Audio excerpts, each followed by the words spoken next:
We have three charges arranged along a line here. Q1,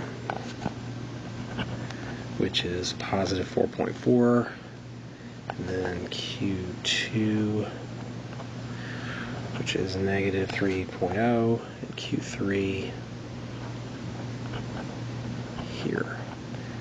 Okay, and so this is at x equals 0, this is at x equals 0.55, and this is x equals 0.75. And we are interested in a point here at x equals 0.35 meters.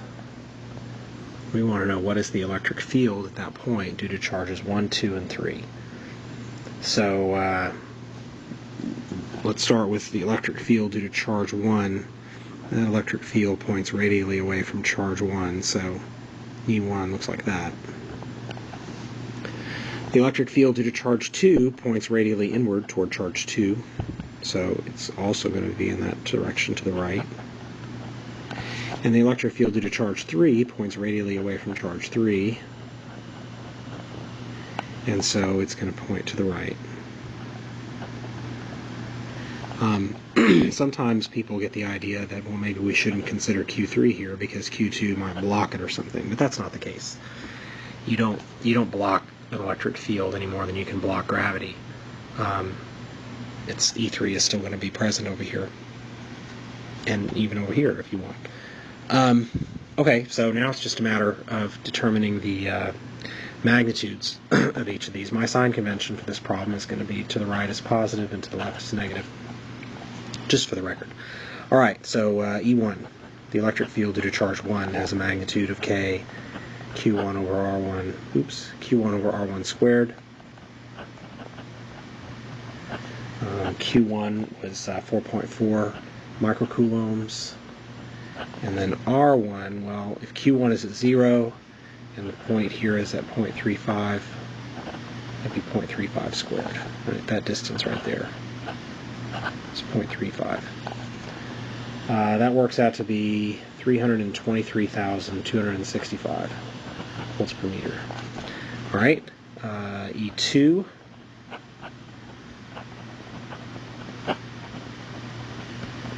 Is, and again, we're just calculating magnitude here, so I'm going to leave off the minus sign on this charge. It's 3 times 10 to the minus 6 over, now this distance, it goes from 0.35 to 0.55, so that distance is 0.2. That's 675,000 volts per meter. And then the electric field due to charge 3, Q3 over R3 squared, that's going to be 6 times 10 to the minus 6. And I know that this electric field points to the left, but I'm just calculating the magnitude right now, so everything's positive. The distance from our reference point out to Q3 is the difference between 0.35 and 0.75, so that's 0.40 meters. So 0.40 squared. And that is 337,500 volts per meter. Okay, so the total electric field is equal, now E1 points to the right, so plus E1. The electric field due to charge 2 points to the right, so plus E2.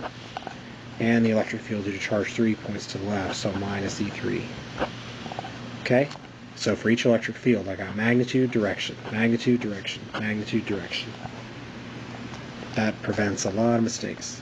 So 323,000 plus 675,000 minus 338,000, and I get 6.6 times 10 to the 5th volts per meter, and it's positive, so it's in the plus x direction.